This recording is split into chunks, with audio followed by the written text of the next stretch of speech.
In the second part of this series, I'm going to take a close look at how, through the vehicles of the Catholic Church, European colonization, and the widespread occurrence of place name changes to obscure true history, were used to create the New World from the Old World. My name is Michelle Gibson. I will start by focusing on the colonization of the Spanish West Indies and the Spanish East Indies. There sure was a lot of colonization going on in all of the islands and island groups of the East and West Indies on the part of different European colonial powers that I have encountered in tracking Earth's alignments, not just the Spanish. The Spanish West Indies and Spanish East Indies were administered by the Council of the Indies, and the Crown of Spain held absolute power over the Indies, and the Casa de la Contratación, or trading house, was the agency which managed expeditions to the New World on behalf of the Spanish Crown from the 16th to the 18th century, organized by Queen Isabella in 1503. Initially, Queen Isabella had granted extensive authority to Christopher Columbus, but then withdrew that authority, instead putting it in the hands of her personal chaplain, Juan Rodriguez de Fonseca, in 1493. Fonseca was an archbishop and bureaucrat who not only initially headed the trading house, but oversaw the expedition of Christopher Columbus. The trading house became an instrument of the Spanish Crown's policy of centralization and imperial control. The year of 1493 was the year that Pope Alexander VI authorized the land grab of the Americas and the Inter Cetera Papal Bull. This papal bull became a major document in the development of subsequent legal doctrines regarding claims of empire in the New World, and assigned to Castile and Spain the exclusive right to acquire territory, to trade in, or even approach the lands lying west of the meridian situated 100 leagues west of the Azores and Cape Verde Islands, except for any lands actually possessed by any other Christian prince beyond this meridian prior to Christmas of 1492. A papal bull is an official papal letter or document, named after the leaden seal, or bulla, used to authenticate it. They figure prominently as a way to authenticate what has taken place on Earth in the historical narrative we have been taught, and there will be other ones that I will be mentioning in this video. Christopher Columbus first set sail in 1492, which was the same year as the fall of Granada, which took place on January 2nd of 1492, and which effectively ended Moorish rule in Spain when Muhammad XII surrendered the Emirate of Granada to King Ferdinand of Aragon and Queen Isabella of Castile.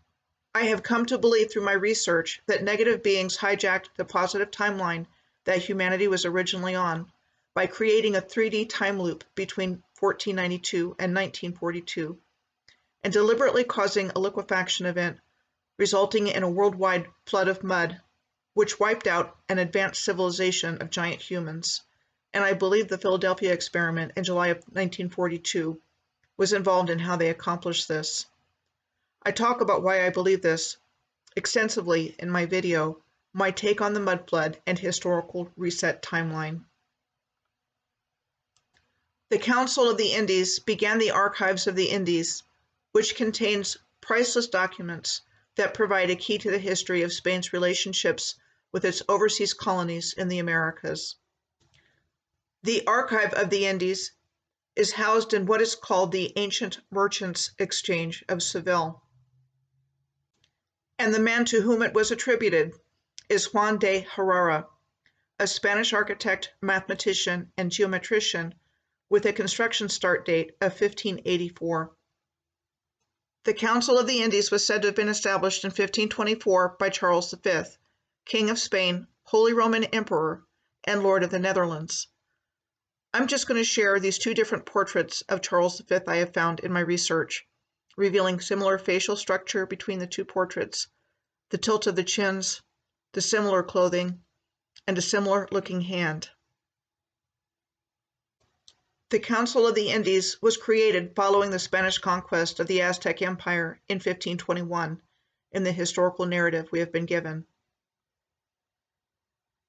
In terms of governance of the Spanish Empire, the Indies was the designation for all of its overseas territories, and when the Viceroyalty of New Spain was established by the Crown in 1535, the islands of the Caribbean came under its jurisdiction.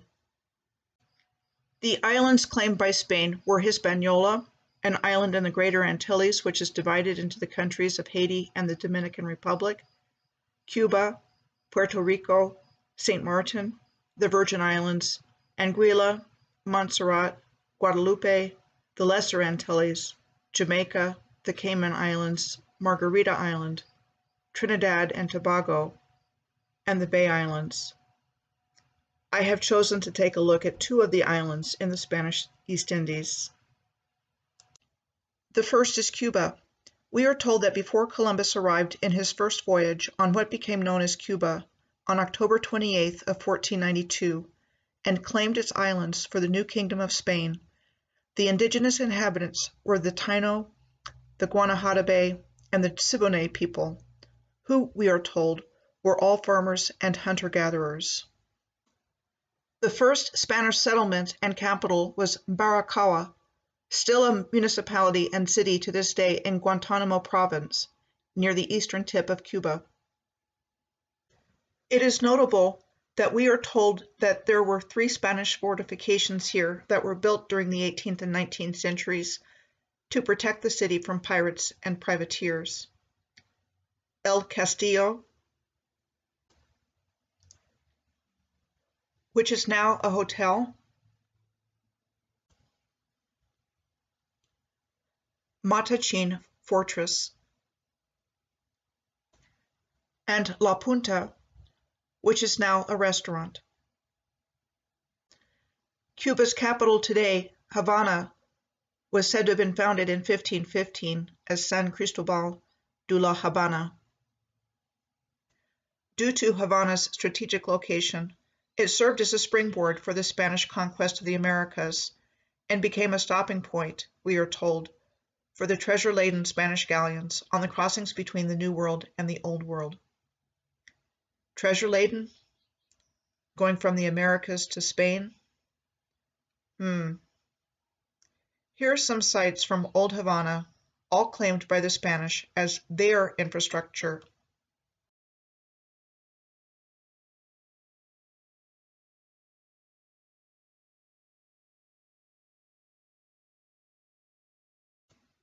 While, from what we are told in the historical narrative, the indigenous peoples of Cuba were forced to work under the Encomienda system, a Spanish labor system that rewarded conquerors with the labor of particular groups of subject people, and applied on a large scale during the Spanish colonization of the Americas and Philippines. And the harsh conditions of the repressive colonial subjugation, along with infectious diseases, virtually wiped out the indigenous population of Cuba within a century. I also found this information about the original Cubans from past research, which ties their identity to Manasseh, one of the tribes of Israel. Next, I'm going to look at the island of Hispaniola, the second largest island and most populated in the West Indies. Today's countries of Haiti and the Dominican Republic are co-located on the island. This is a painting of what we are told pre-Columbian Hispaniola looked like, and that the first permanent European settlements in the Americas were founded on Hispaniola in Christopher Columbus's first 3 voyages. Christopher Columbus was said to have founded Concepcion de la Vega after the Battle of Vega Real took place there on March 27th of 1495, between an indigenous alliance and Spanish forces commanded by Christopher Columbus, his brother Bartholomew Columbus, and the Spanish conquistador Alonso de Ojeda. The battle resulted in the defeat and capture of the Taino leader Caunabo and ended the indigenous resistance on Hispaniola. We are told that the city of Santo Domingo on Hispaniola is the oldest continuously inhabited European settlement and the first seat of Spanish colonial rule in the New World, with its first university in 1538. First cathedral built between 1514 and 1541.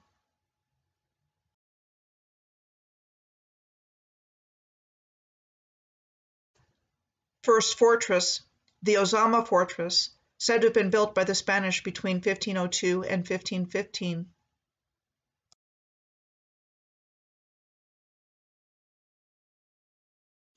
And the first monastery, the San Francisco Monastery, said to have been built between 1509 and 1560 with the arrival of the Franciscan Fathers.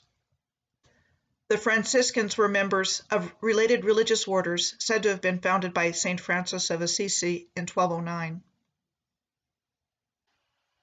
3 Franciscan missionaries accompanied Christopher Columbus in his second expedition in 1493 and were sent by a special commission of the Franciscan order in response from royal instructions from the Spanish crown aimed at bringing the indigenous people of the Americas to Catholicism. The Franciscans were at the vanguard of missionary activity in the New World, and in 1502, 17 more Franciscans arrived, and Santo Domingo became the base of operations for countless missionary expeditions to the islands, as well as to the mainlands of North, Central, and South America. Like Cuba, the primary indigenous people on the island of Hispaniola were the Taino people. When Columbus landed on the coast of present-day Haiti on December 6 of 1492, at a bay he named San Nicolas, the Taino traded more gold with him than he had yet seen, and learned from them much more could be found inland. He had to leave Hispaniola before he could explore, because his flagship, the Santa Maria, ran aground on December 24th of 1492. He left a crew of 21 in a fortified encampment he named La Navidad. Upon his return, in his second voyage in 1493, he brought approximately 1,200 men to Hispaniola with the intention of establishing a permanent settlement. He found the encampment at La Navidad had been destroyed and his crew killed. The Spanish colonists had enslaved the Taino for labor to search for gold and later mining, and to grow food to feed the Spanish settlers, as well as redirecting existing food supplies to the Spanish. We are told that precious metals played a large role in the history of the island after Columbus's arrival. The first find of major significance were large gold nuggets at the lower Haina River in the Cordillera Central in 1496, in what is now the Dominican Republic, resulting in the San Cristobal mines, and eventually becoming known as Minas Viejas, or Old Mines. Then in 1499, there was another discovery of gold in the Cordillera Central, called the Minas Nuevas, or New Mines. The development of these two major mining areas led to a mining boom, the gold rush of 1500 to 1508. By 1503, the Spanish crown legalized the distribution of indigenous people to work the mines through the Encomienda system. In 1504, the Minas Viejas pit mines became royal mines for King Ferdinand, who reserved the best mines for himself, and almost 1,000 Taino were made to work the mines, supervised by salaried miners.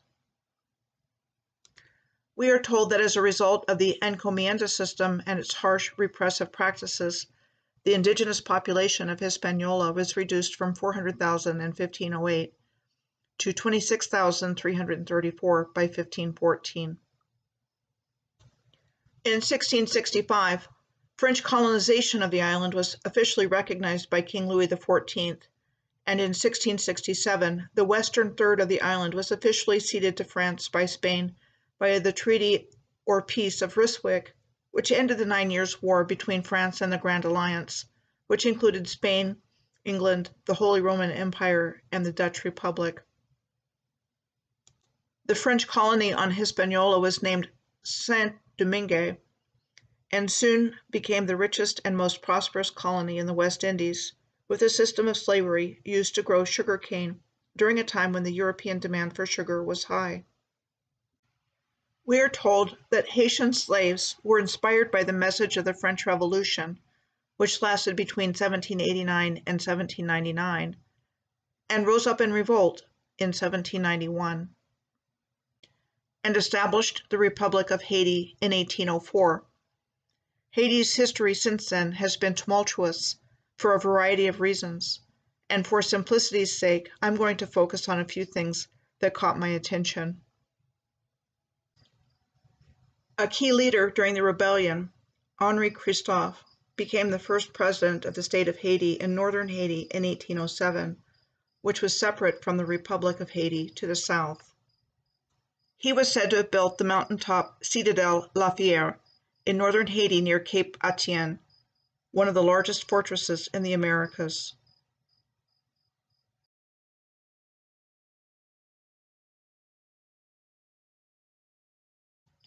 As well as the Sans Souci Palace, along with 7 other palaces and 6 chateaux. After he became King of Haiti, still in the north, in 1811, and the first crowned monarch of the New World. He was said to have taken his own life in 1820, and his son and heir was assassinated 10 days later. The first is Faustin Soulouque. He was said to have been a general in the Haitian army and was appointed president of Haiti in 1847. He acquired autocratic powers to purge the army of the ruling elite, install loyalists in administrative positions and nobility, and created a secret police and personal army. Soulouque's process of obtaining absolute power in Haiti culminated in the formation of the Second Haitian Empire after the Senate and Chamber of Deputies proclaimed him Emperor of Haiti in August of 1849, and he and his wife were officially coronated in 1852. One of the things that happened during his short reign was a direct confrontation with the United States over the island of Navassa. This small island is subject to an ongoing territorial dispute between the United States and Haiti.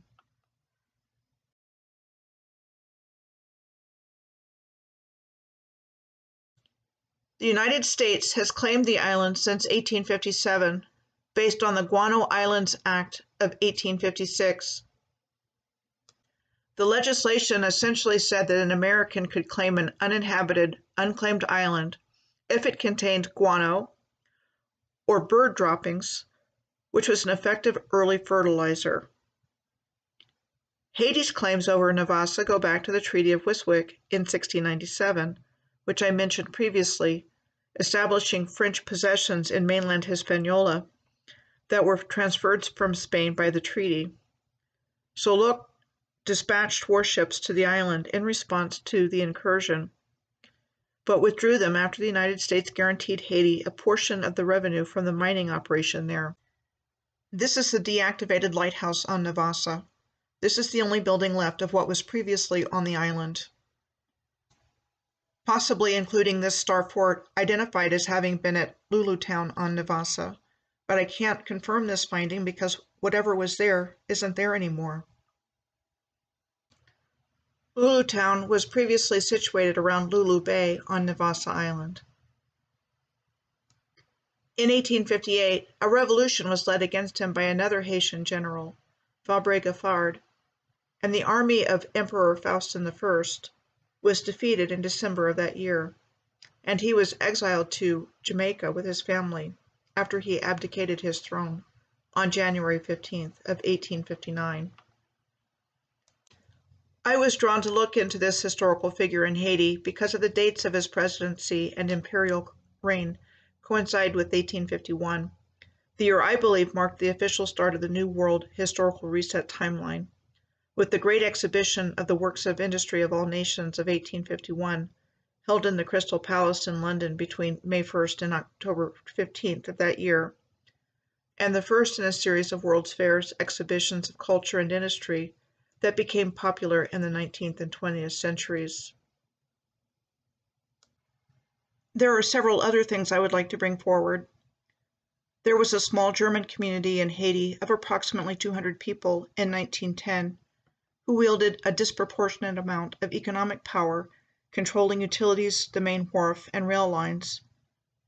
The Germans were said to serve as the principal financiers of the nation's innumerable revolutions, floating loans at high interest rates to competing political factions between 1911 to 1915, when there were 6 or 7 different Haitian presidents, each of whom was killed or forced into exile, said to have been fueled by peasant brigands from the mountains of the north, who were enlisted by those rival political factions with promises of money to be paid after a successful revolution and an opportunity to plunder. Then in 1915, responding to complaints from American banks to which Haiti was deeply in debt, President Woodrow Wilson ordered the U.S. occupation of Haiti. This occupation lasted until 1934, with a new democratically elected president and government that had been first installed in 1930. So the island of Hispaniola is a study in contrasts. Haiti was saddled with unmanageable debt for decades and became the poorest country in the Americas, while the Dominican Republic gradually developed into one of the largest economies of Central America and the Caribbean. Here's the rub. The combined value of all of its mineral and oil resources puts Haiti in the top 1% of the wealthiest nations on earth. Then there is this. The Haitians are identified as the tribe of Levi.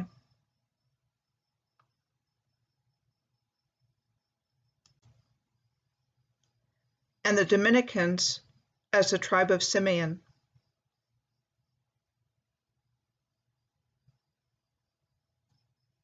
Now moving along to the Spanish East Indies, an overseas territory of the Spanish Empire in Asia and Oceania from 1565 to 1901, governed from Manila in the Spanish Philippines, including, besides the Philippines, the Marianas Islands, the Caroline Islands, Palau, Guam, parts of Formosa, which is now Taiwan, and Sulawesi and the Moluccas in Indonesia. I will look into 2 places in the Spanish East Indies. The first is the Philippines. The earliest European expedition to the Philippines was led by Portuguese explorer Ferdinand Magellan in the service of the King of Spain in 1521.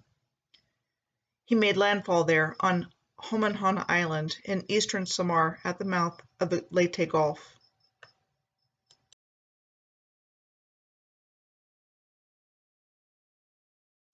The next day, on March 13th, which was Easter Sunday of the year 1521, Magellan claimed possession of these lands for the King of Spain on what is believed to now be the island of Limasawa in southern Leyte.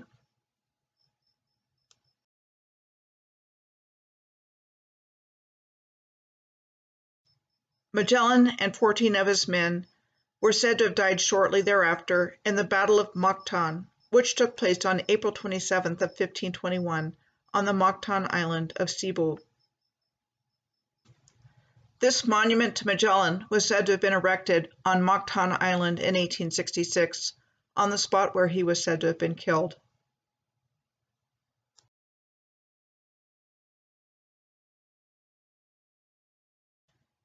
After Magellan's voyage, 5 expeditions were sent to the islands. This is a coin bearing an image of King Philip II. In 1543, Ruy Lopez de Villalobos named the islands of Leyte and Samar Las Islas Filipinas, after Philip of Austria, heir apparent to the throne of Spain, who became King Philip II in 1556. A bust of King Philip II by Pompeo Leone, and a portrait that is typical of King Philip II of Spain. Cebu is the oldest city in the Philippines, as it was said to have been the first Spanish settlement and first capital city. It is important to note that there was a star fort located at Cebu, called the Fort San Pedro. It was said to have been built by the Spanish starting in 1565. Manila is the capital of the Philippines and the most densely populated city in the world within its boundaries. Manila, alongside Mexico City and Madrid, is considered one of the world's original global cities due to Manila's historic commercial networks connecting Asia with the Americas. We are told the Spanish city of Manila was founded in 1571 by the conquistador Miguel López de Legazpi. He was the first governor-general of the Spanish East Indies from 1565 to 1572. The historic walled city part of Manila is called the Intramuros, said to have been established by the Spaniards in the late 1500s. Apparently, the Intramuros is a star fort also. This is a view of a street inside the Intramuros, with cobblestones, colonnades, stone masonry, and balconies. The first university in Manila, Universidad de San Ignacio, was said to have been established in the Intramuros by the Jesuits in 1590.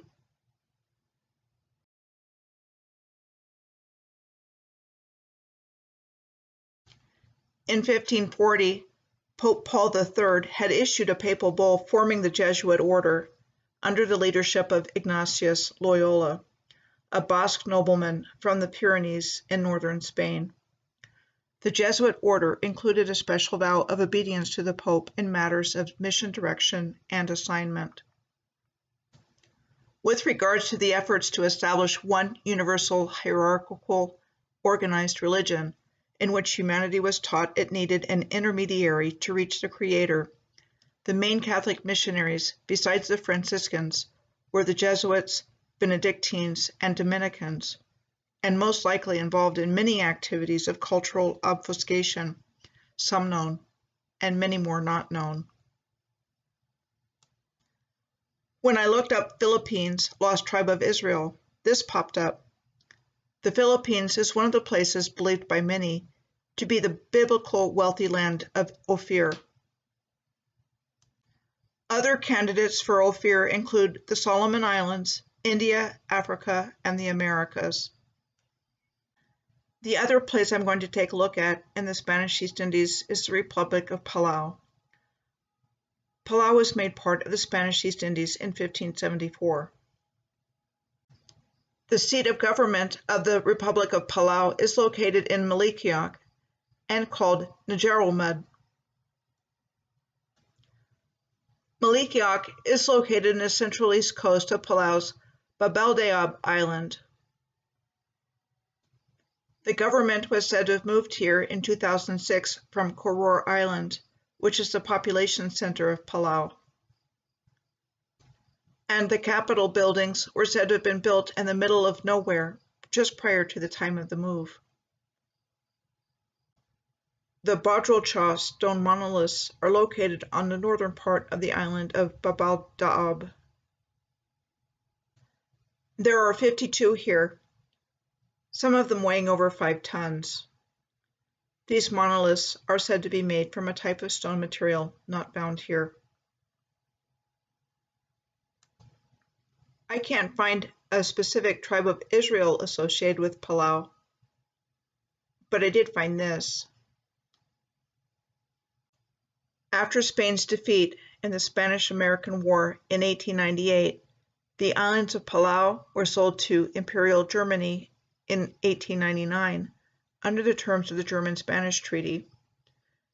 The other islands purchased by Germany as a result of this treaty were the Caroline Islands and the Mariana Islands. They were all part of German New Guinea, which was part of the German colonial empire that existed from 1884 to 1919, after which time German New Guinea ceased to exist after World War I and the Treaty of Versailles. The Germans had previously purchased the Marshall Islands from Spain in 1885, and in 1888, the Germans annexed the island of Nauru to the Marshall Islands Protectorate. Today, Nauru is the third smallest country in the world, after Vatican City and Monaco. Interestingly, at one time, the island Republic of Nauru was the second richest nation in the world by GDP per capita from the mining of its phosphate reserves. There is much more to be found in the East Indies and West Indies, but now I'm going to skip around to bring forward examples of how other ancient countries were subjugated and controlled through the processes of Western colonialism. One such example is the Kingdom of Kandy, which was said to have been founded in Ceylon in 1469. Known as Ceylon since ancient times, it has been known as the island country of Sri Lanka since 1972. In 1592, Kandy became the capital city of the last remaining independent kingdom in Ceylon, after the coast regions had been conquered by the Portuguese. From that time, the Kingdom of Kandy kept the Portuguese and Dutch East India Company at bay, but succumbed finally to British colonial rule when the kingdom was absorbed into the British Empire as a protectorate via the Canjin Convention of 1815, an agreement signed between the British and members of the King's Court, which ceded the kingdom's territory to British rule, and the last king was imprisoned. At this time, Ceylon became a British protectorate until its independence in 1948. The Canjin Convention was signed in the Temple of the Sacred Tooth Relic, also known simply as the Temple of the Tooth, which houses the tooth of the Buddha. Venerated as the Buddha's only surviving relic, it is believed that whoever holds the relic holds the governance of the country.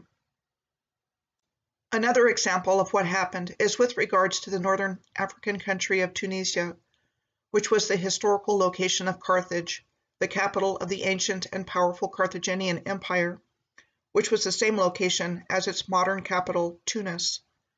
At the beginning of the 1800s, Tunisia was described as a quasi-autonomous province of the Ottoman Empire. Its trade increased dramatically with Europe in the 1800s, with the arrival of Western merchants wanting to establish business in the country. Then the Bey of Tunis, from 1855 to 1859, Muhammad, was forced by the British and French to sign the 1857 Fundamental Pact, which increased freedoms for non-Tunisians. Then we are told in 1861, Tunisia enacted the first constitution in what was called the Arab world. But a move toward a modernizing republic was said to have been hampered by a poor economy and political unrest. Regardless of the new constitution, when the Tunisian government couldn't manage the loans made by foreigners to the government, it declared bankruptcy in 1869. Then Britain and France cooperated between 1871 and 1878 to prevent Italy from acquiring Tunisia as a colony having investment, and subsequently Britain supported the French interest in Tunisia in exchange for dominion over Cyprus. Using the pretext of a Tunisian invasion into Algeria, the French invaded Tunisia starting in 1881 with an army of 36,000, which quickly advanced to Tunis, entering by way of places like Susa on the coast, and subsequently occupying Tunis. Then the French forced the new Bey, Mohammed III as-Sadiq, to make terms in the form of the 1881 Treaty of Bordeaux, which gave France control of Tunisian governance and making it a de facto French protectorate. The French progressively assumed more of the important administrative positions, and by 1884 they supervised all Tunisian government bureaus dealing with finance, post, education, telegraph, public works, and agriculture. On March 20th of 1956, Tunisia achieved its independence from France with the establishment of a constitutional monarchy,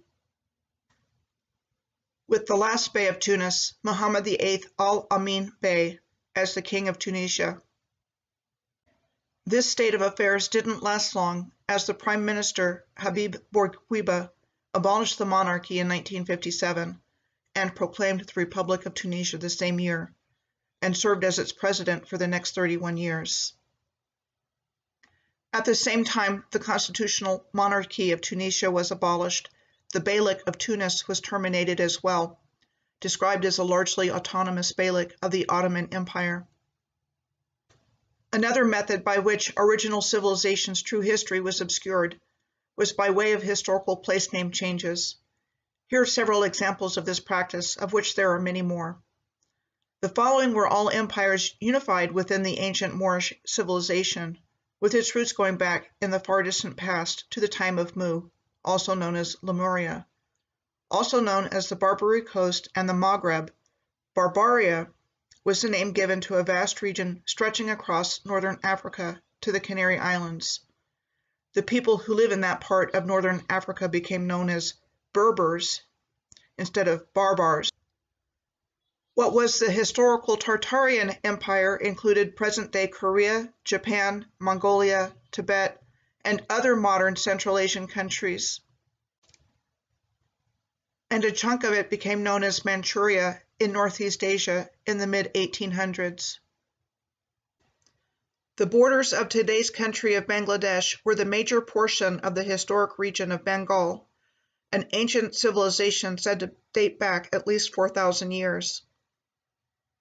Mughal Bengal was described as a paradise of nations, and its inhabitants' living standards were among the highest in the world at one time. And for comparison, a typical photo of the poverty found in Bangladesh today. Persia historically was part of the vast Persian Empire, which in more ancient times, we are told, included all of the following present-day countries: Afghanistan, Armenia, Azerbaijan, Bahrain, Egypt, Georgia, Iraq, Israel, Kazakhstan, Kuwait, Lebanon, Oman, Pakistan, Russia, Tajikistan, Turkmenistan, Turkey, and Uzbekistan.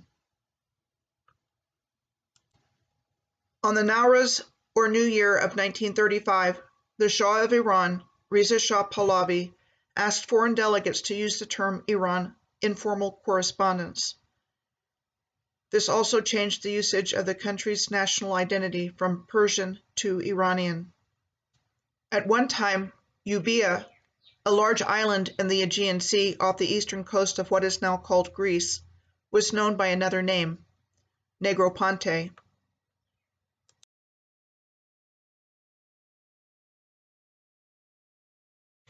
And part of what was then known as the kingdom or realm of the Morea, which was the official name of the Peloponnese Peninsula of southern Greece until the 19th century.